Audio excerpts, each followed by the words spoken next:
때문에 이 날씨가 좋을 겁니다. 뜨거운 계절을 지나보지 않았다면 우리는 이 날씨를 좋다라고 이렇게 생각하기가 쉽지 않을 거예요. 늘 이런 날씨였다면 과연 우리가 좋다 할까요? 아닐 겁니다. 우리에게 그 뜨거웠던 시간들이 있었기 때문에 이런 서늘한 상쾌한 그 공기 자체가 좋은 것 같습니다. 봄 날씨랑 가을 날씨 온도가 어떨 것 같으세요? 봄하고 가을 날씨 온도차가 비슷하거든요. 근데 봄에는 뭐라고 하세요? 시원하다 하세요? 따뜻하다 하세요? 봄에는 따뜻하다 하시잖아요. 그죠? 가을에는요? 똑같은 온도거든요. 거의. 예, 그렇죠. 여름에 뜨거운 것을 지나고 나서 보니까 시원한 거고 겨울에 추위를 겪고 나서 보니까 따뜻한 거더라고요. 우리가 이전에 어떠한 경험을 했느냐가 지금 나에게 처한 환경을 느끼게 해주는 이런 모습이 아닌가 생각을 하게 됩니다. 하나님께서 우리에게 똑같은 것을 주셔도 우리가 지금의 마음의 상태가 어떠한가에 따라서 또 그것을 받아들이는 것이 다른 것도 같습니다. 그래서 주님께서 말씀하신 것이 무릇 지킬 만한 것보다 내 마음을 지키라고, 생명의 근원이 여기서 난다고 하셨던 그 음성을 생각하게 되면서 하나님께서 우리에게 복으로 주셨다고 하지만 이것이 내 마음이 안 좋으면 복으로 여겨지지 않고 불평하게 되는 또 이런 모습도 생각하게 됩니다. 지난 8월 달에 캠프가 끝나고 그 이후에 하나님께서 교회를 향해서 어떤 말씀을 주실까 기도하는 가운데에서 느헤미야를 하게 되었었습니다. 그러면서 이제 주제가 느헤미야를 통해 본 교회 회복의 원리. 8월 15일 날이 무슨 날이죠? 예, 이제 광복이 아니라 회복으로라는 그 말씀을 같이 이렇게 드렸던 적이 기억이 나시기를 바랍니다.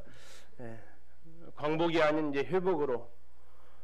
우리 삶이 하나님 앞에 다시 첫사랑이 회복되어지고 주님과의 관계가 회복되어지고 우리 삶이 회복되어지기를 이런 바라는 소망 가운데 있습니다.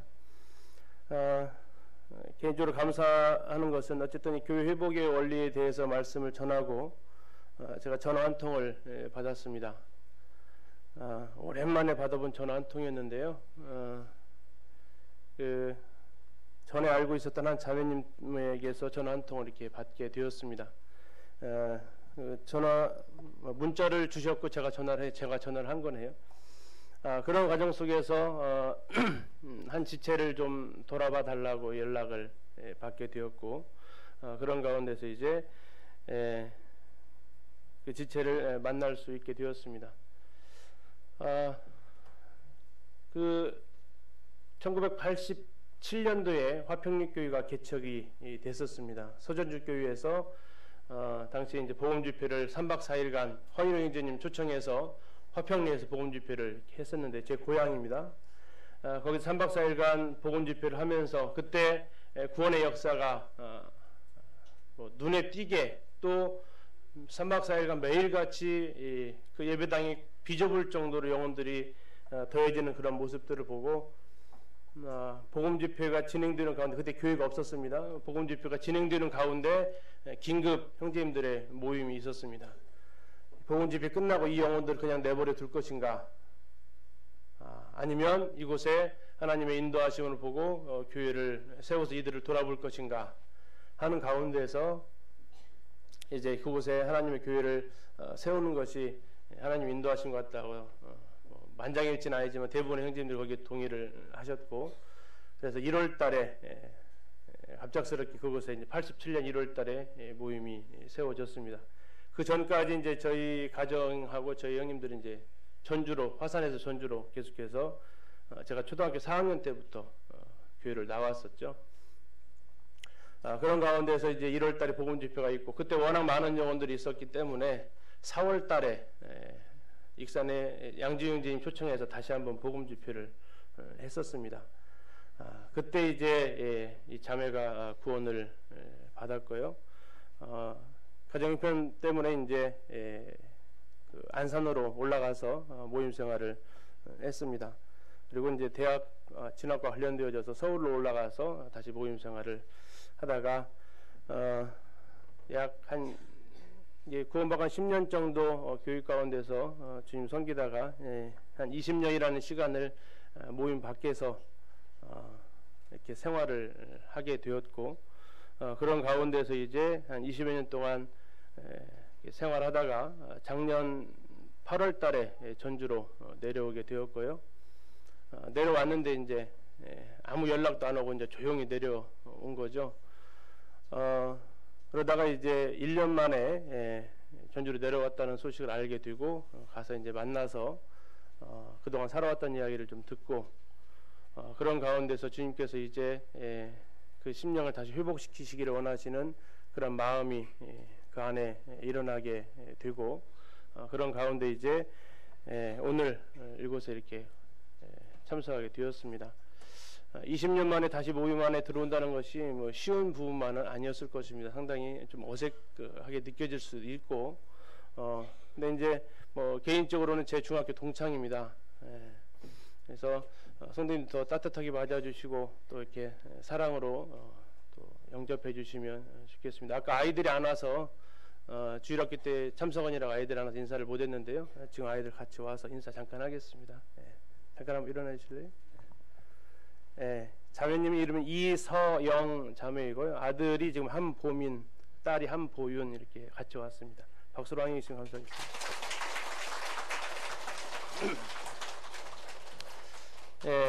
교회가 회복되기 위해서는 한 개개인의 성도들이 회복이 되어져야 되고, 더 나아가서 가정이 회복이 되어져야 되고, 또 우리 소그룹이 회복이 되어지고, 더 나아가서 교회가 회복되어져 가는 이런 모습들이 일어나기를 소원해 봅니다.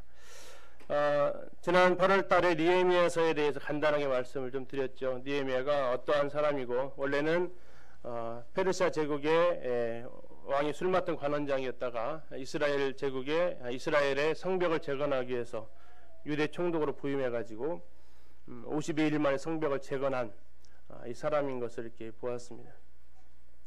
느헤미야는 1장부터 13장까지 있는데, 이 느헤미야를 통해서 회복을 말씀하시는, 삶이 회복되어지고 하나님과의 관계가 회복되어져서 신앙의 순수성이 회복되어지는 이 부분들을 같이 이렇게 살펴보았고요. 13장까지가 이제 두 부분을 나누면 성벽이 완성되고 다음에 백성들의 영적인 삶이 회복되어지는 이 부분들을 살펴보았습니다. 지난 시간에 1절부터 4절까지의 말씀을 봤는데요. 느헤미야가 무엇에 관심이 있었고 그 관심 있는 소식을 들었을 때 그가 어떻게 했는지 이렇게 좀 살펴보았습니다. 자기가 살고 있는 곳은 타국이었고 자기 조상 고국까지는 정말 빨리 가도 3개월, 천천히 가면 6개월 이상 걸리는 먼 일정이었지만 늘 그의 마음속에는 그 이스라엘이, 그 예루살렘 성전이, 예루살렘 그 백성들이 그 마음속에 있었던 것을 살펴보게 되었습니다. 그래서 거기에 다녀온 사람들을 통해서 예루살렘의 사람들의 형편을 묻고 그들의 관심을 계속해서 보내는 과정 속에서 그의 동생이었던 하나니를 통해서 유다와 예루살렘 사람들이 형편을 물었을 때 참 믿기 힘든 소식을 듣죠. 큰 환난을 당하고 능욕을 받고 성은 허물어지고 성문은 불탔다. 자, 이 소식은 느헤미야로 하여금 큰 슬픔 가운데 젖어들게 합니다. 이 말을 듣고 그가 앉아서 울고 수일 동안 슬퍼했다고. 그러나 거기에서 머물러 있는 게 아니라, 그러나 그가 이제 하늘의 하나님 앞에 금식하며 기도했다라고 성경은 말하고 있습니다. 우리의 개인의 삶에서 혹시 우리 개인의 삶에서 어려움 당하고 있고 허물어지고 불타는 곳은 없는지, 우리 가정에 있어서 어려움 가운데 있고 허물어지고 불탄 곳은 없는지, 또 우리 형제자매들 소그룹 가운데에서 또 길 있는 교회 안에서 어려움과 허물어지고 불탄 이런 모습은 없는지, 나는 없으니까 됐어가 아니라 우리 지지들 가운데는 또 없는지, 우리가 이것에 대해서 관심을 가지고 또 그들을 위해서 우리가 함께 우는, 그리고 거기에 그치는 게 아니라 이제 하나님 앞에 나아가서 기도하는 이 모습을 우리가 이제 느헤미야를 통해서 같이 살펴보고자 합니다. 느헤미야 1장 5절부터 11절까지 그 느헤미야가 했던 기도문이 나와 있습니다. 우리 같이 한번 찾아서 살펴보도록 하겠습니다. 느헤미야서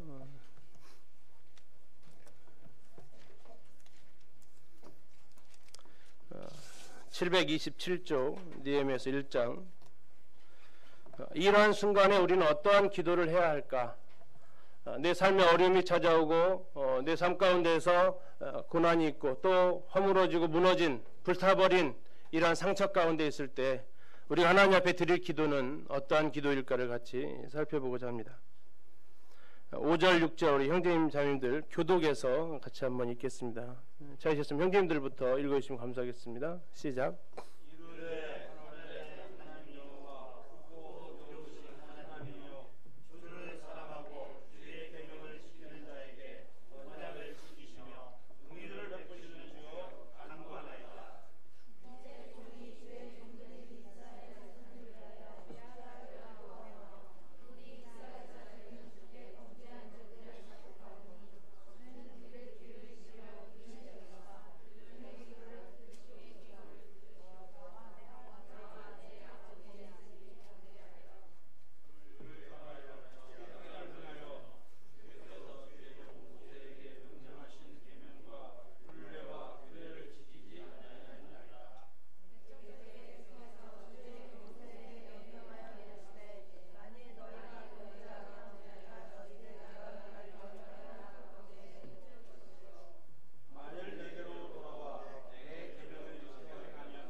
네, 감사합니다.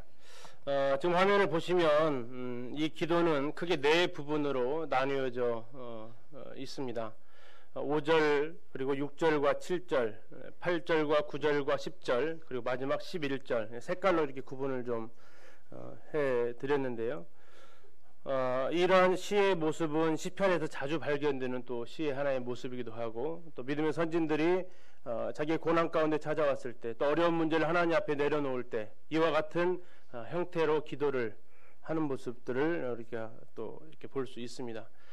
이 네 개가 어떻게 구성이 되어져 있냐면 첫 번째는 그가 5절에서 하나님을 찬양합니다. 그리고 이제 하나님 앞에 죄를 자백을 하고요. 그리고 하나님께서 하셨던 그 약속을 의지해서 하나님께서 이 지금 기도하는 이 기도를 들어주실 것을 확신을 하게 됩니다. 그리고 하나님 앞에 이제 이러한 일들에 자신의 삶을 드릴 것을 하나님 앞에 말씀드리는 것으로 이 기도의 형태는 진행이 되고 있습니다. 자, 이 부분들을 좀 자세히 살펴보도록 하겠습니다. 자, 5절에 보니까 이르되 하늘의 하나님 여호와 크고 두려우신 하나님이여 주를 사랑하고 주의 계명을 지키는 자에게 언약을 지키시며 긍휼을 베푸시는 주여 간구하나이다. 예레미야가 시작을 상당히 길게 하고 있습니다. 자, 하늘의 하나님 여호와 크고 두려우신 하나님이여 그가 이렇게 이야기를 하고 있는데요. 느헤미야는 자기가 지금 기도하고 있는 분이 누구인 줄을 먼저 알고 있습니다. 동일하게 우리 성도님들도 기도하실 때 지금 내 기도를 듣고 있는 분이 누구이신지를 우리는 기억해야 합니다. 지금 나의 기도를 듣고 있는 것이 어떤 분인지에 대해서 우리는 바르게 알아야 하는데요. 그는 고백합니다. 하늘의 하나님 여호와 크고 두려우신 하나님이여. 지금 예루살렘의 형편은 대단히 어려운 가운데 있습니다. 백성들의 상태도 그렇고 성벽의 상태, 성문의 상태, 정말 이 문제를 풀어가기에는 너무나도 어려운 가운데 지금 처해 있습니다. 그러나 느헤미야는 그 문제의 크고 그 문제의 어려움이 아니라 이 문제를 해결할 수 있는 그분이 더 크시고 더 위대하시다는 것을 그는 기억하고 있습니다. 땅의 이 문제, 하늘의 하나님에 비하면 작은 부분이고 그 크신 하나님, 그분에 비하면 이 문제는 작은 문제입니다. 우리에게 일어나는 지금 문제, 내 개인의 삶에서, 가정에서, 소그룹에서, 교회 안에서, 직장에서 일어나고 있는 이 문제, 아마 크든 작든 한두 개씩은 다 있으실 겁니다. 지금 그 문제가 나에게 어느 정도의 크기로 다가오고 있습니까? 버거우십니까? 지기 정말 힘드십니까? 우리는 이때 문제를 집중하게 되면 하나님이 보이지 않습니다. 문제에 가려서 하나님이 보이지 않아요. 마치 모든 만물을 우리가 볼 수 있지만 이 작은 눈꺼풀 하나 닫아버리면 모든 만물이 보이지 않듯이 하나님께서 크고 놀랍고 두려우신 분임에도 불구하고 우리가 우리의 시선을 문제에 두는 한 그 하나님은 보이지 않게 됩니다. 그러다 보니까 세상이 깜깜해져 보이고 어두워져 보이고 가망이 없어 보입니다. 그러나 우리는 느헤미야를 통해서 우리가 어떻게 이런 가운데서 기도해야 할지를 생각하게 되는데 그것은 바로 문제보다 크신 그 하나님을 바라보는 것입니다. 다니엘도 9장 4절에서 동일한 느헤미야와 동일한 고백을 하고 있습니다. 우리가 이 문제를 해결하느냐 해결하지 않느냐, 어쩌면 이거보다 더 중요한 것은 이 문제를 통해서 하나님을 경험하느냐 하나님을 경험치 못하느냐에 달려있기도 합니다. 하나님께서 우리에게 이런 어려움 가운데 있을 때 하나님을 보라고, 하나님을 인식하라고, 문제보다 크신 하나님을 바라보라고 그분은 우리에게 말씀하십니다. 그리고 우리 믿음의 선진들이 그러한 가운데서 문제보다 크신 하나님을 바라보았습니다. 문제가 크게 보이면 하나님이 작게 보이고요, 하나님이 크게 보이면 문제가 작게 보입니다. 우리에게 있어서 어느 것이 더 크게 다가옵니까? 우리의 시각을 고칠 필요가 있습니다. 알렉산더 대왕에 대해서 아실 겁니다. 알렉산더가 엄청난 나라를 정복을 했죠. 세계 대제국을 건설을 했습니다. 33살에 그가 이 땅을 떠났지만 10여 년에 걸쳐서 그는 엄청난 정복전쟁에서 대제국을 건설하게 됩니다. 이런 가운데에서 이제 이 신하들한테 이 알렉산더 대왕이 포상을 내립니다. 그래서 흔히 말하는 공을 세운 신하들에게 너에게 이 공에 대한 상급으로 무엇을 줄까 이렇게 구하라고 했을 때 어떤 사람은 금은 보석을 구하고 어떤 사람은 뭐 계급을 올려줄 것을 구하고 각각의 이런 사람들이 다 이렇게 구하는 것을 왕에게 아뢰었고 알렉산더 대왕이 그런 것들을 다 이렇게 내어주었습니다. 이제 그 중에 한 사람, 이 대릭이라는 사람이 있었습니다. 알렉산더 밑에 대릭이라는 이 한 장군이 있었는데 그 알렉산더가 너에게는 내가 무엇을 줄까 이렇게 했을 때 이 대릭이 참 당돌한 얘기를 합니다. 뭘 달라고 했어요? 그 왕에게 나에게 한 나라를 주십시오 라고 이렇게 요청을 합니다. 한 나라를 달라는 얘기는 뭡니까? 자, 거기를 다스리겠다라는 거죠. 왕의 제국에서 한 나라를 달라고 이렇게 다스리겠다고 합니다. 뭐 금은부와 달라는 정도가 아니었습니다. 상당히 나라를 달라고 하면 그래서 이제 상당히 스케일이 크죠. 자, 그런 가운데에서 이제 그 신하들 사이에서 웅성거리기 시작했습니다. 큰일 났다. 저거 지금 제정신 아니다. 저거 좀 죽으려고 지금 저기 작정을 했다. 지금 미쳤다. 자 지금 야, 우리가 돈 달라고 했더니 돈 주고 옷 달라고 더 줬더니 자기도 줄 줄 알고 저거 구한다. 미쳤다 지금. 그런 가운데서 이제 이 신하들이 왕의 모습만, 왕의 입만 쳐다봅니다. 이때 알렉산더 대왕이 뭐라고 했을까요? 큰 사람이 이제 아주 호탕하게 웃으면서 하하, 네가 나를 그 정도로 보았구나. 여기서 그 정도로 보았다는 게 무슨 뜻일까요? 네가 나를 그 정도 큰 인물을 보았구나. 그러면서 그 나라를 주어버렸습니다. 네가 원하는 나라를 주었어요. 자, 그 상황에서 이 사람들이 얼마나 당황했을까 한번 생각해 보십시오. 나도 구할 걸. 나도 나라 달라고 할 걸. 우리는 선물을요, 그 사람의 능력에 맞게 요구할 때가 있어야 합니다. 대통령이 뭐 좀 달라고 하는데 축구공 하나 주세요 이러면은 줄 수 있겠죠. 받을 수 있습니다. 그러나 그것은 그 주는 사람의 위치에 별로 맞지 않은 거죠. 우리는 내가 기도하고 있는 그분이 누구신지에 대해서 기억하셔야 합니다. 그분이 내 이 문제를 해결할 수 있는 그 분이심을 우리는 잊어서는 안 됩니다. 어느 글에 이렇게 있더라고요. 문제의 어려움을 너무 분석하는 엘리트보다는 주님을 묵상하는 자가 문제를 해결한다. 이것은 이렇게 해도 안 되고 만약 이렇게 하면 저것이 문제고 이게 아니라 주님을 바라보고 나갈 때 그것을 해결할 수 있다는 것입니다. 우리 형제님 고민 많이 해보시죠. 고민을 많이 하는 사람은 묵상이 기본 훈련이 되어 있다고 합니다. 고민은 무엇을 자꾸 생각할 때 고민이 됩니까? 문제를 자꾸 생각하면 고민이 돼요. 그죠?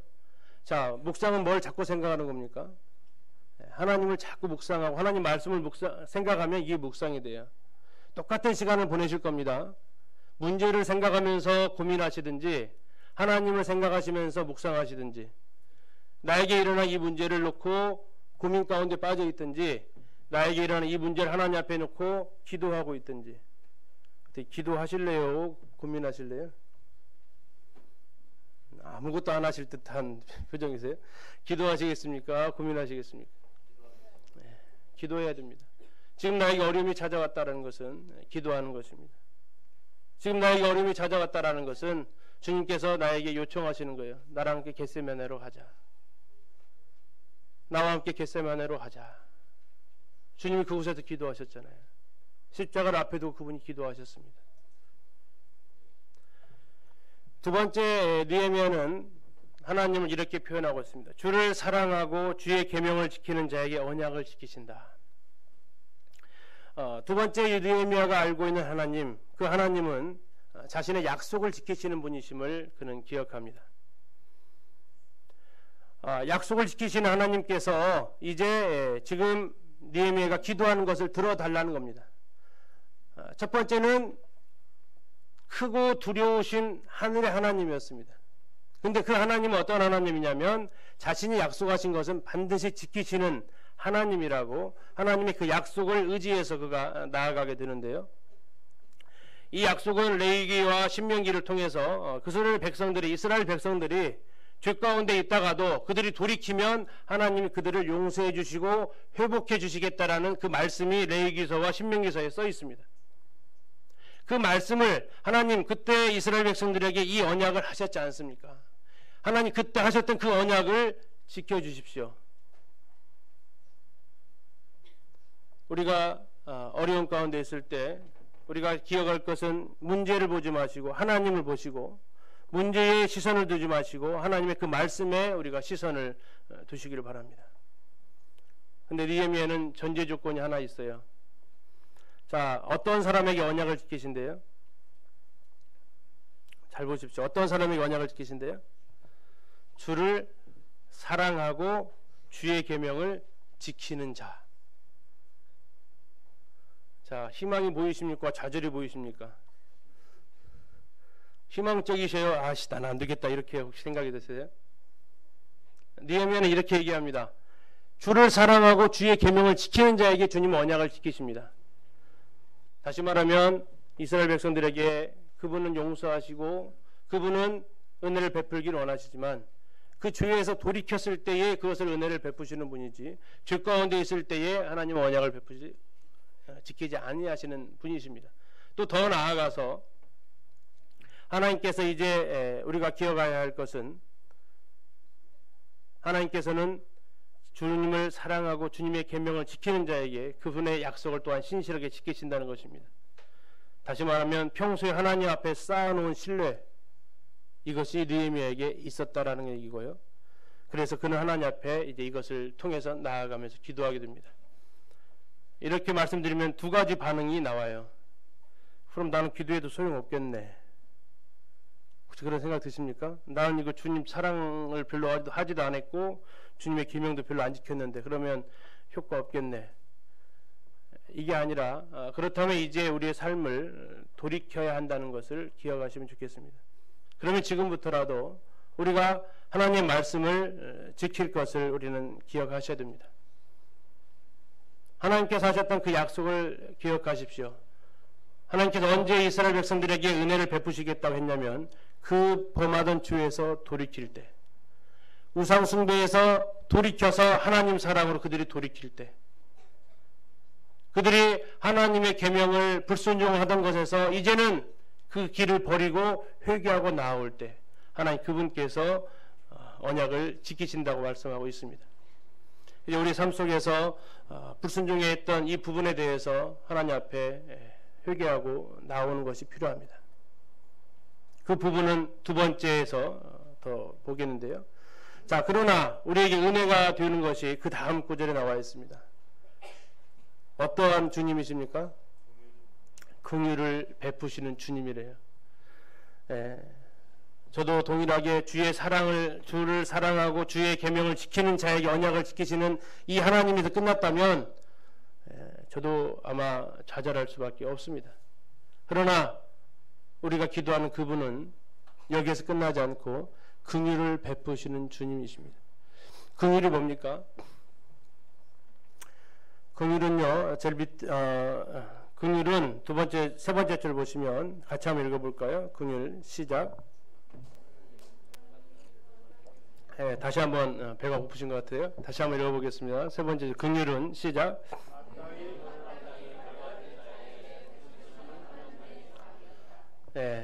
하나님의 은혜와 긍휼을 우리가 노래를 하는데요. 은혜는 받을 자격이 없는 자에게 주시는 것이 은혜입니다. 긍휼은 마땅히 벌받을 자에게 벌을 내리시지 않는 것이 긍휼입니다. 지금 이스라엘 백성들이 죄 가운데서 하나님 앞에 고통을 당하고 있었습니다. 그때 하나님 앞에서 느헤미야가 구한 것은 하나님의 긍휼입니다. 하나님께서 긍휼을 베푸시는 분임을 그는 기억하고 있었습니다. 하나님의 긍휼은 심판 가운데에도 나타나고요. 하나님의 긍휼은 풍성하다고 에베소서에서 또 말씀하고 있습니다. 그분의 긍휼하심은 끝이 없습니다. 그분은 우리가 고통당하는 이 모습 속에서 그분이 가만히 있지를 못해요. 요한복음 11장에서 나사렛 죽음 앞에서 주님이 울으셨다라는 내용을 전에 말씀을 드렸습니다. 그리고 그곳에서 주님이 눈물을 흘리셨습니다. 죽음 앞에서 허물어져가는 그들의 슬픔을 보시면서 그분 자체가 힘들어하십니다. 우리가 고통당하고 있는 이 모습을 보면서 힘들죠. 주님도 힘드십니다. 사도 바울 고린도후서를 통해서 너희들이 아파할 때 내가 아파하지 아니하더냐라고 이야기하십니다. 사도 바울도 성도들의 아픔에 같이 아파한다고 말씀을 하고 있는데요. 우리 주님이 어떠하시겠습니까? 그분이 긍휼을 베푸시는 분이십니다. 이제 하나님의 이 성품을 의지합니다. 우리가 기도할 때 우리의 기도를 들으시는 그분이 누구신지를 우리는 기억하시기를 바랍니다. 첫 번째, 그분은 크고 두려우신 하늘에 계신 창조주요 만왕의 왕 만주의 주 되신 하나님이십니다. 문제보다 크신 분이고 능치 못할 일이 없는 그분이십니다. 그리고 그분은 약속을 지키십니다. 신실한 자에게, 주를 사랑하는 자의 약속을 지키십니다. 그러나 그뿐만 아니라 그는 그렇지 못한 자들에게도 긍휼을 베푸십니다. 주를 사랑하고 계명을 지키는 자에게만 하나님이 사랑을 베푸신다면 우리는 어쩌면 가망이 없습니다. 그러나 우리가 기억할 것은 그분은 긍휼이 풍성하신, 긍휼히 여기시는 분이시라는 것을 기억하게 됩니다.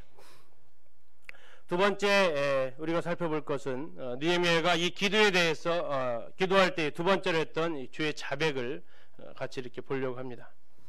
자, 이제 주의 종들인 이스라엘 자손을 위하여 주야로 기도한다고 얘기하고 있습니다. 자, 느헤미야가 누구를 위해서 기도한다고요? 자기를 위해서요? 그렇지 않습니다. 이스라엘 자손을 위해서 기도한다고 말하고 있습니다. 자기 자신을 위한 간구가 아니라 이스라엘 자손을 위해서 기도한다고 이야기하고 있습니다. 우리의 기도 제목 한번 생각해 보시죠. 내 기도 제목이 10가지라면 그 중에 몇 가지가 나를 위한 건가요? 그 중에 몇 가지가 내 필요를 위한 건가요? 그 중에 몇 가지가 나의 문제에 대해서 기도하고 있나요? 아니, 더 나아가서 그 기도 중에 다른 사람을 위한 기도가 얼마나 있나요? 그 기도 중에 교회를 위한 기도가, 하나님의 나라 복음을 위한 기도가 우리가 얼마나 그 속에 자리하고 있나요? 우리가 자주 하는 거짓말이 뭐가 있어요? 기도해 줄게. 안 그러신가 보네요. 네. 그래서 이제 저는 그 거짓말을 좀 덜 하려고 멘트를 좀 바꿨어요. 혹시 어떻게 바꾼지 아세요? 네. 기도했습니다. 그 제목 들을 때 그냥 해요. 네. 기도 내용 들을 때 그 자리에서 하나님 앞에 기도합니다. 미뤘더니 잊어버리더라고요. 누가 지혜로운 분은 대답을 하나 하죠. 생각날 때 기도한데, 지혜롭네요. 생각 안 났으니까 기도 안 한 건데, 근데 이제 우리가 중요한 것은 생각해서 기도를 해야 되고요. 중요한 것은 나를 위한 기도, 이건 힘쓰지 않아도 저절로 됩니다. 왜 기도를 힘쓰라고 하셨는가를 좀 생각을 해봤어요. 기도하기를 항상 힘쓰래요. 물론 우리 삶 속에서 기도 안 하는 모습이 있을 수 있습니다. 그러나 우리가 기도하기를 힘쓰는 것 중에 하나가 다른 사람을 위한 기도, 이건 힘쓰지 않으면 정말 안 되는 부분 같아요. 느헤미야는 기도합니다. 이제 종이 주의 종들인 이스라엘 자손을 위해서 주야로 기도한대요. 우리가 각각의 기도 제목에 몰입되어 있는 것보다 서로를 위해 기도할 때 하나님께서 이것을 기쁘게 받으십니다. 두 번째로 그는 이야기합니다. 주께 범죄한 죄들을 자복한다고. 주님 앞에 범죄한 죄들을 자복한다고 기도를 하는데요. 왜 주께 범죄한 죄를 자복하냐면 기도의 가장 큰 장애물이 뭡니까? 죄입니다. 우리가 기도를 해도 응답받지 못하는 가장 큰 이유는 하나님 앞에 죄가 있기 때문에 응답받지 못합니다. 이사야에서 이렇게 말씀하고 있습니다. 여호와의 손이 짧아 구원하지 못하심도 아니요 귀가 둔하여 듣지 못하심도 아니라 오직 너희 죄가 그의 얼굴을 가리어서 너희에게서 듣지 않으시게 함이니라. 우리의 죄가 있을 때 하나님께 기도가 올라가지 않습니다. 죄악을 품으면 하나님께서 기도를 듣지 않으신다고 또한 말씀하고 있습니다. 그래서 느헤미야는 하나님에 대한 찬양을 올리고 그분이 어떠하심에 대해서 아는 다음에 두 번째로 그가 하는 일이 뭐였냐면 자신의 죄, 자신의 백성들의 기도하는 사람들의 죄, 이 죄의 문제를 반드시 하나님 앞에 자백하는 것을 보게 됩니다. 기도의 자리에 나올 때 가장 중요한 것이 바로 이 장애물을 옮기는 것인데 이 장애가 옮겨졌을 때, 이 죄가 옮겨졌을 때 바로 기도의 통로가 열립니다.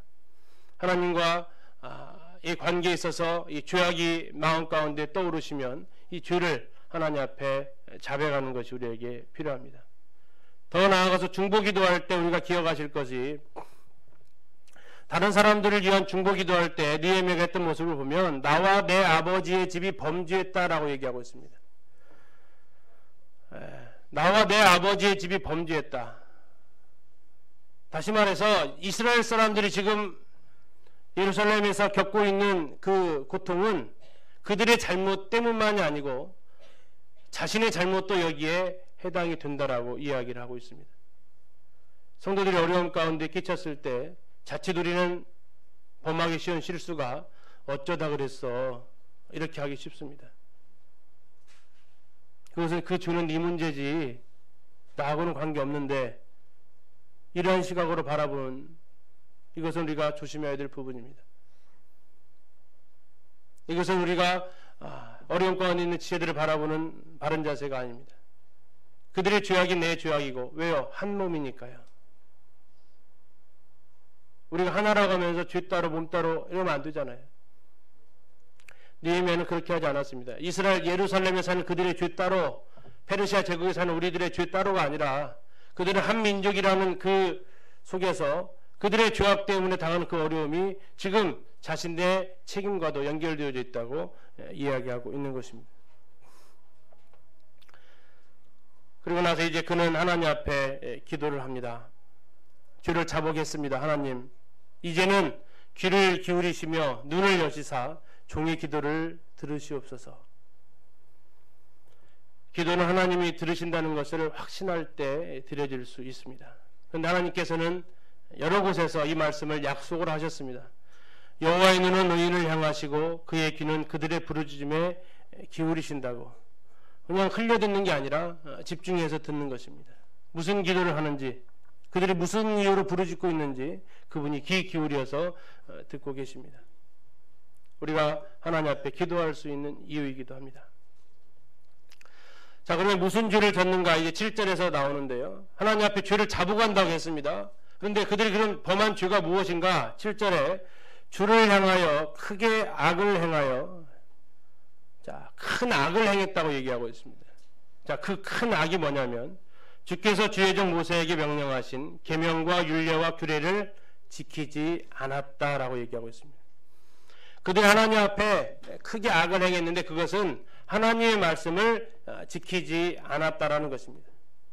우리가 하나님 앞에 죄를 짓는 이유는 여러 가지가 있겠지만 그 중에 가장 큰 것은 하나님에 대한 무지, 하나님 말씀에 대한 무지에서 출발하는 경우가 많습니다.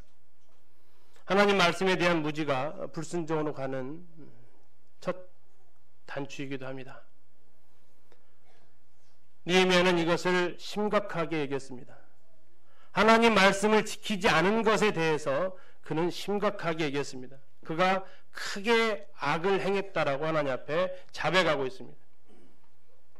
가장 심각한 죄악의 원인이 바로 하나님의 말씀을 모르는 것입니다. 가장 심각한 크게 악을 행하는 그 이유가 하나님의 말씀을 지키지 않는 것입니다. 이것이 크게 악하다라는 것을 우리는 먼저 인지를 해야 됩니다.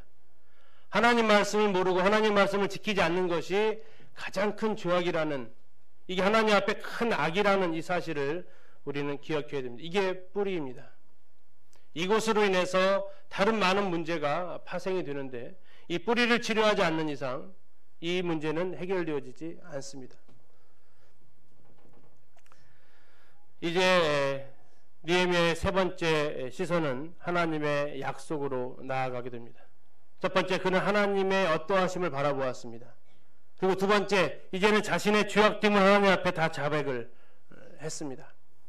하나님 앞에 큰 죄를 지은 것에 대해서 하나님 앞에 회개를 합니다. 이제 세 번째, 느헤미야는 하나님의 그 약속으로 그의 시선을 옮겨갑니다. 하나님의 말씀을 붙듭니다. 옛적에 주께서 주의 종 모세에게 명령하여 이르시되 만일 너희가 범죄하면 내가 너희를 여러 나라 가운데 흩을 것이요. 자, 이 말씀대로 됐습니까? 그대로 이루어졌습니다. 북이스라엘은 아수르에 의해서, 남유다는 바벨론에 의해서 그들은 뿔뿔이 흩어지게 됩니다. 바벨론 유수라고 그러죠. 그들은 하나님의 말씀 앞에 범죄함으로 인해서 그들은 흩어지는 이러한 결과를 가져오게 됩니다. 그런데 9절에 보시면 만일, 하나님께서 하셨던 말씀입니다. 만일 나에게로 돌아와서 내 계명을 지켜 행하면 너희 쫓긴 자가 하늘 끝에 있을지라도 내가 거기서부터 그들을 모아 내 이름을 두려고 택한 곳에 돌아오게 하리라. 이게 약속이었습니다. 비록 너희들을 내가 불순종했을 때, 범죄했을 때 흩을 것이지만, 그러나 만에 하나 너희들이 다시 돌아온다면, 너희들이 나에게 다시 돌아와서 내 말을 지키면 너희들이 어디에 있든지 다시 이곳으로 돌아오게 해주겠다. 이게 신명기에 나타난 하나님의 약속이었습니다.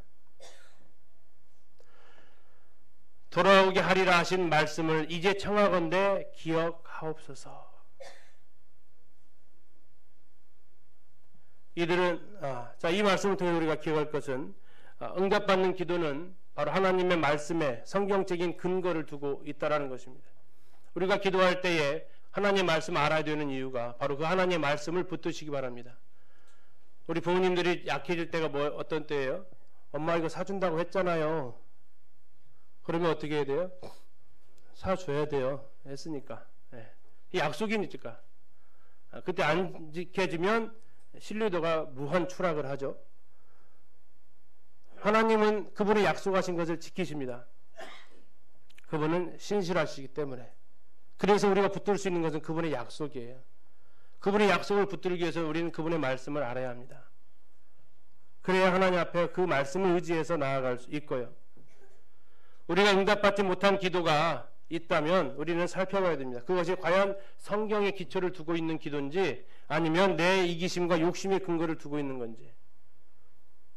내 이기심과 내 욕심의 근거를 두고 있다면 빨리 내려놓는 게 좋습니다. 그것은 응답되지 않는 게 응답입니다. 하나님이 내 기도를 다 들어주신다. 그것이 내가 원하는 대로 다 됐다는 것이 아닙니다. 어느 분이 표현하기를 기도는 내 뜻을 관철시키는 것이 아닙니다.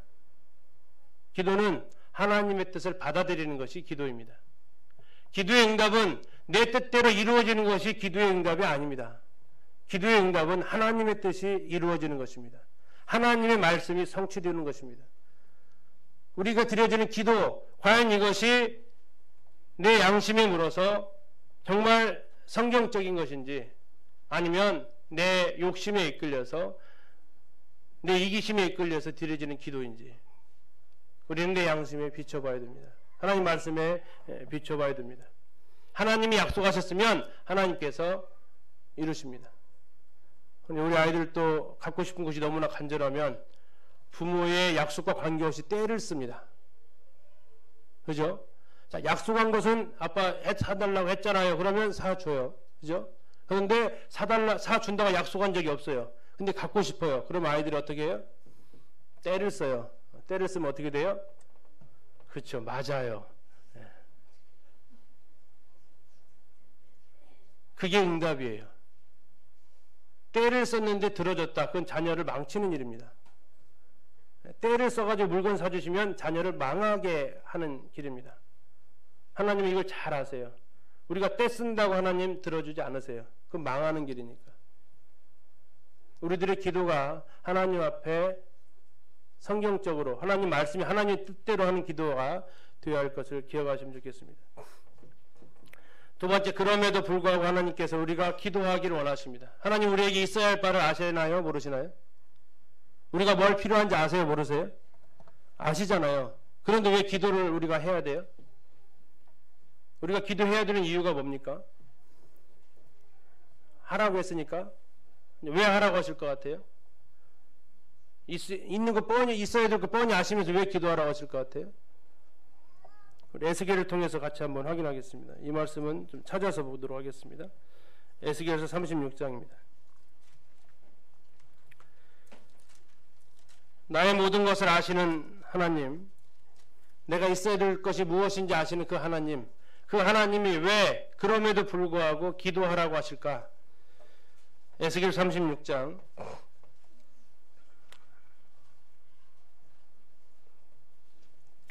35절부터 제가 읽겠습니다. 36장 35절입니다.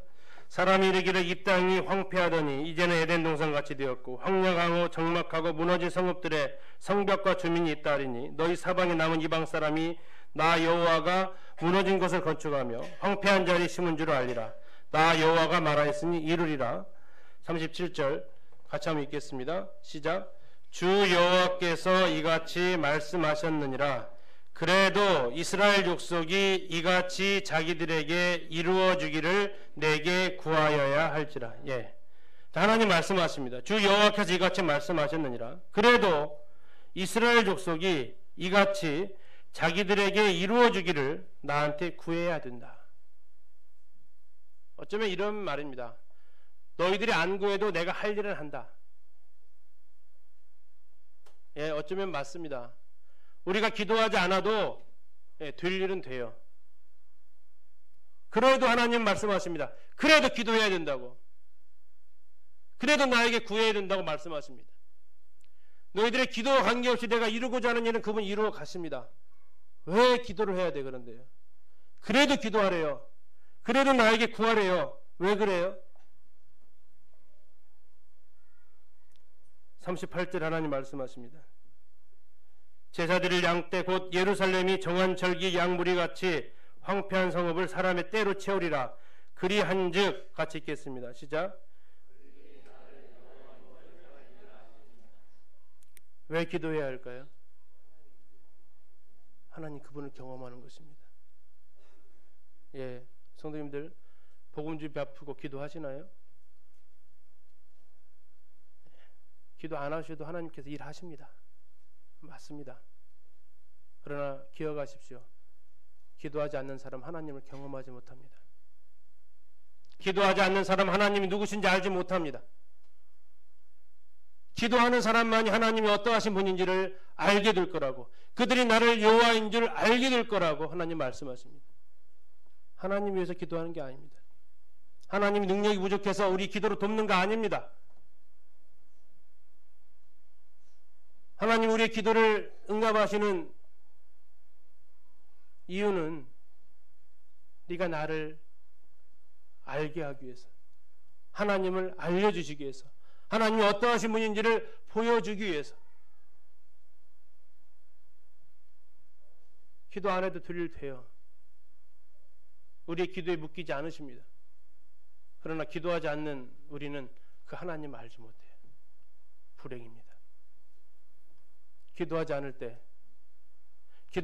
때 우리는 어떤 일이 일어났을 때 그것을 우연이라고 생각합니다. 기도하지 않을 때 우리는 그 일이 일어났을 때 천만다행이다라고 표현합니다. 기도하지 않을 때 우리는 어떤 일이 벌어지면 그럴 수도 있지라고 대답합니다. 내 마음 가운데 그러한 생각을 갖고 있다는 것은 내가 기도하지 않았다는 것입니다. 기도한다라는 것은 하나님이 어떠하신 분인지를 내가 알 수 있는 길입니다. 그래서 하나님 말씀하십니다. 그래도 이스라엘 족속이 이같이 자기들에게 이루어지기를 나에게 구하여야 한다. 기도는 우리가 하나님을 경험할 수 있는 길이기 때문에 하나님께서 그렇게 기도하라고 하시는 것입니다. 너희들이 기도 안 하면 내가 일을 못해, 이게 아니에요. 우리가 기도함으로써 하나님이 어떠하신 분인지를 비로소 알게 됩니다. 나에게 환경이 바뀐 것이 이것이 우연히 된 것이 아니라 하나님께서 하신 것이었구나. 기도한 사람만이 알 수 있습니다. 복음 집회 때 영혼들이 나오고 그들이 구원받는 일이 참 잘됐네, 이게 아니라 하나님이 기도를 들으시는구나라고 기도한 사람은 하나님을 발견하게 된다는 것입니다. 이게 우리가 하나님 앞에 기도해야 되는 이유예요. 자, 우리가 또 기도하는 가장 강력한 무기가 있습니다.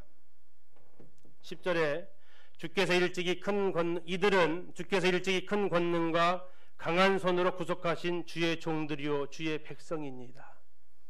느헤미야가 약속을 의지하는데요, 마지막에 이것으로서 하나님을 꼼짝 못하게 붙들어 매는 기도를 합니다. 뭐라고 했냐면 이들은 주님께서 일찍이 큰 권능과 강한 손으로 구속하신 주님의 종들이고 주님의 백성입니다. 기도의 가장 큰 무기는 하나님의 자녀라는 우리의 신분에 있습니다. 우리가 가지고 있는 놀라운 특권이 여기에 있습니다. 이사야서 49장 14절에 16절을 보면 여인이 어찌 그 젖 먹는 아이를 잊겠냐고 하나님 말씀하십니다. 비록 그들이 잊을지라도 나는 너희를 잊지 못한다고 주님 말씀하십니다. 왜? 너희를 내 손바닥에 새겼다라고 하나님 그분이 말씀하고 있습니다. 우리의 가장 강력한 무기입니다. 하나님을 꼼짝없이 만듭니다. 누가복음 7장에서는 하나님 말씀하십니다. 백성들이 고백합니다. 하나님께서 자기 백성을 돌아보셨다고. 우리 하나님 앞에 기도하는 것, 우리가 하나님의 자녀라는 이 사실이 그분을 움직입니다. 자녀들의 그 부르짖음에 부모들이 마음이 움직이는 것처럼. 이제 느헤미야의 기도는 마지막을 향해서 나아갑니다. 다시 하나님 앞에 구합니다. 주여 구합니다. 귀를 기울여 주세요. 주의 종의 기도와 주의 이름을 경외하기를 기뻐하는 종들의 기도를 들어달라고 기도합니다. 자신 혼자의 기도가 아니라고, 느헤미야는 자기 이외에도 주님을 경외하는 많은, 주님께서 기뻐하시는, 주님을 기뻐하는 많은 종들이 이 일을 위해서 기도하고 있다고, 그는 영적인 교만에 빠지지 않습니다. 엘리야가 했던 3번 이 말 했다가 하나님으로부터 잘리는 일이 발생하는 게 있죠. 뭐라고 했습니까? 나만 남았다고 3번 했을 때 하나님께서 너 엘리사한테 기름 부어라 하십니다. 느헤미야가 하나님 앞에, 하나님 나만 이런 기도를 지금 드리고 있으니까요, 이 기도를 들어주세요가 아니었습니다. 그는 얘기합니다. 종의 기도와 자신의 기도와 주의 이름을 경외하는 기뻐하는 종들의 기도를 들어달라고, 이를 위해서 함께 기도하는 주의 종들의 기도를 들어달라고 이야기하고 있다는 것입니다. 더 나아가서 이제 제일 중요한 부분인 자신을 하나님 앞에 드릴 것을 그가 결심하게 됩니다. 오늘 종이 형통하여 이 사람들 앞에서 은혜를 입게 하옵소서. 자, 이제 느헤미야의 마음 가운데 뭔가를 결심을 했습니다. 이 예루살렘이 황폐한 이 문제를 두고 이제 느헤미야의 마음 가운데 이 일을 향한 그의 선한 소원이 하나님 앞에 있음을 그가 고백을 합니다. 오늘 종이 형통해서 은혜를 입게 해달라고, 무엇인가를 아마 느헤미야가 이제 이 왕 앞에 부탁을 할 것 같습니다. 이 기절을 보면 이 왕 앞에 어떤 것을 부탁을 할 건데, 오늘 이 부탁하는 이 간구가 이루어지게 해달라고 하나님 앞에 기도합니다. 자, 오늘 종이 형통하여 이 사람들, 예전 성경에 이 사람, 이 왕입니다. 왕과 신하들로 볼 수 있는데요. 과거에 이 아닥사스다 왕은 예루살렘 성벽을 짓는 것을 금지시켰다는 적이 있었던 왕입니다. 호의적이지 않은 사람이에요. 예루살렘 성벽을 다시 건축하는 이 일에 에스라서를 보면 이것을 직접 그 명령을 내려가지고 성벽 짓지 마 했던 사람이 이 아닥사스다예요. 그래서 지금 자기가, 우리는 결과를 알죠. 자기가 지금 예루살렘으로 돌아가겠다고 했을 때, 예루살렘으로 돌아가서 이 성벽을 자기가 짓겠다고 했을 때 이 왕이 어떻게 나올까요?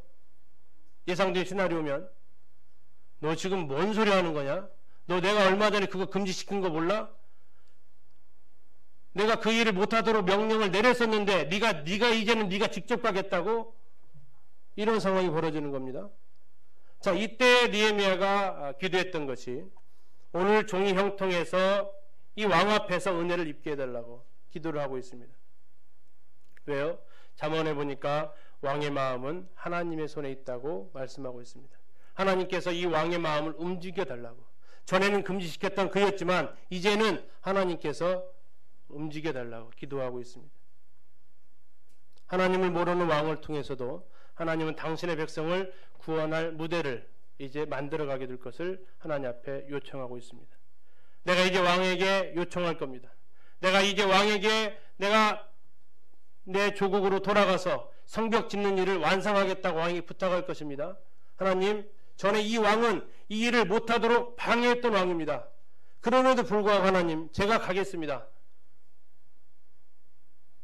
하나님, 이 왕 앞에서 제가 은혜를 입게 해주십시오. 그 F.B. 메이어라는 사람의 그 이야기가 하나 있는데요. 이 크루즈 아시죠? 여행선. 이 크루즈 여행선을 이렇게 쭉 타고 전도 여행을 가고 있었는데 그날이 마침 주일이었다고 합니다. 그래서 이 F.B. 메이어 이 설교자한테 말씀을 좀 전해달라고 했는데 그때 기도에 대해 설교를 했대요. 그래서 그 자리에 누가 있었냐면 하나님을 믿지 않는 사람이 뭐 그냥 크루즈 뭐 돌아다닐 때가 별로 없잖아요. 배에서만 돌아다녀야 되니까. 그래서 말씀을 들으러 갔는데 기도를 이렇게 쭉 설교를 내용 들으면서 그냥 참 뭐 하나님 신이 어디 있고 기도를 어떻게 하나님이 또 들어 하면서 이렇게 좀 그런 것으로 이렇게 나왔다고 합니다. 그 친구가 이제 같이 가서 이 말씀 좀 듣자 해서 했는데 오늘 말씀 어땠어? 뭐 교회에서는 얘가 다 그렇지 뭐 기도를 하나님이 듣는데 뭐 그냥 그렇지 뭐 하고 이렇게 갔는데 이게 그 선상 위로 올라가 가지고 저쪽 의자에 한 여인이 이렇게 누워 있더래요. 근데 그 여인의 모습이 너무나 그냥 그 배멀미 하는 거 있죠. 그래서 지쳐가지고 거의 실신 상태에 있는 이 두 여인이 손이 늘어져 가지고 이렇게 딱 있는 모습을 보고 이제 너무나도 이 불쌍하게 보여가지고 자신이 이제 가지고 있었던 그 오렌지 두 개를 그 늘어진 손에다가 딱 줬대요, 두 개를. 그리고 나서 이제 쭉 한 바퀴 돌고 다시 여인한테 왔는데 이 여인이 이제 생기가 돌아와 있는 거, 얼굴에 생기가 확 돌아가지고 하나님을 찬양하는 거예요. 근데 이 사람이 좀 어이가 없어가지고 아니 아까 힘드시더니 괜찮으세요? 이 오렌지를 먹고 제가 힘이 좀 났습니다. 근데 왜 하나님한테 감사하세요? 아, 제가 이 가운데 있을 때 하나님 앞에 이것을 기도를 했는데 하나님께서 이렇게 오렌지를 주셨습니다. 아니, 그거 제가 준 건데요. 그 제가 드린 거거든요. 아, 하나님께서 당신을 통해서도 기도 응답을 하게 하시는군요. 이야기가 들려지는데요. 하나님을 모르는 사람을 통해서도 하나님 일하실 수 있어요. 하나님이 사람들을 통해서만 일하시지 않거든요. 우리가 기도할 때 이런 일들이 이루어질 수 있다는 것입니다. 불가능한 일들, 전에 우리 김주영 선생님이 캠프 참석 못한다. 어떻게 들어간 지 이제 1개월 된 사람이 휴가를 받을 수 있느냐. 불가능한 일이다. 대놓고 하시다가 그것은 한번 해보셔도 크게 미칠 것은 없으시잖아요. 이제 했더니 어떻게 되셨대요? 휴가 얻으셨잖아요. 이틀간. 마음을 움직이는 것은 하나님께 있어요. 우리는 미리 생각해가지고 그 사람이 안 들어줄 거야 이렇게 생각하지 마십시오. 하나님이 마음을 움직이십니다. 왕의 마음을 움직이세요. 하물며 내 직장 상사의 마음 못 움직이실까요? 내 부모의 마음 움직일 수 있습니다. 자, 우리 이제 마무리하면서 회복을 위한 우리의 기도를 잠시 생각합니다. 첫 번째, 우리는 하나님 그분을 생각하십시오. 나의 기도를 들으시는 그 하나님이 어떠하신 분인지, 내 문제에 너무 집착하지 마시고 하나님께 집착하시는 것이 기도의 첫 단계입니다. 두 번째, 하나님 앞에 죄가 있으면 그 죄를 자백하십시오. 변명하지 마십시오. 솔직하게 인정하시고 회피하려고 하지 마시고 하나님, 제가 큰 악을 행했다라고 하십시오.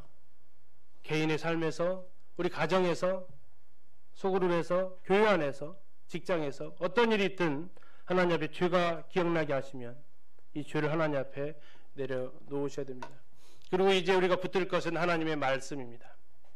우리가 붙들 수 있는 것은 그분의 하나님의 말씀밖에 없습니다. 그분의 말씀을 의지해서 기도하십시오. 하나님께서 말씀을 통해서 그분이 하셨기 때문에 이루신다고요. 우리 부모들도 내가 한 약속은 지키려고 하잖아요. 마지막으로 그 하나님 앞에 나의 삶을 드리십시오. 문제도 받고 어려운 가운데 있는 것을 아는데 느헤미야 거기에서 누군가 하나님 보내주십시오 하지 않았다는 겁니다. 이 문제를 누군가 좀 해결을 해야 될 텐데 라고 다른 사람 쳐다보지 않았다는 거예요. 이 문제를 하나님, 내가 이제 왕 앞에 어쩌면 불가능한 상황 가운데 하나님 앞에 다시 기도를 하고 있습니다. 이 사람으로 통해서 은혜를 입게 해달라고. 하나님 기도하라고 하십니다. 문제가 앞에 닥쳤을 때 기도하라고 하십니다. 기도할 때 하나님이 어떠하신 분인지를 우리가 경험할 수 있습니다. 그래서 우리의 삶이 바로 하나님 앞에 기도가 드려지고 또 기도가 응답되어져서 우리의 심령이 회복되어지고 우리가 있는 곳이 회복되어지는 이런 일들이 이제 이루어지기를 소원하고, 다음 시간에 이제 이 기도한 사람이 그 다음에 어떻게 행동하는지, 기도하고 나서 중요한 것이 이제 아멘 하고 그 다음에 뭘 해야 될지 2장을 한번 읽어보시면 좋겠습니다. 2장을 보시면서 솔직히 기도하고 나서 이제 어떻게 해야 돼? 궁금하시죠? 기도하고 나서 뭐 했는지 한번 다음 시간 2장을 통해서 살펴보도록 하겠습니다. 감사합니다.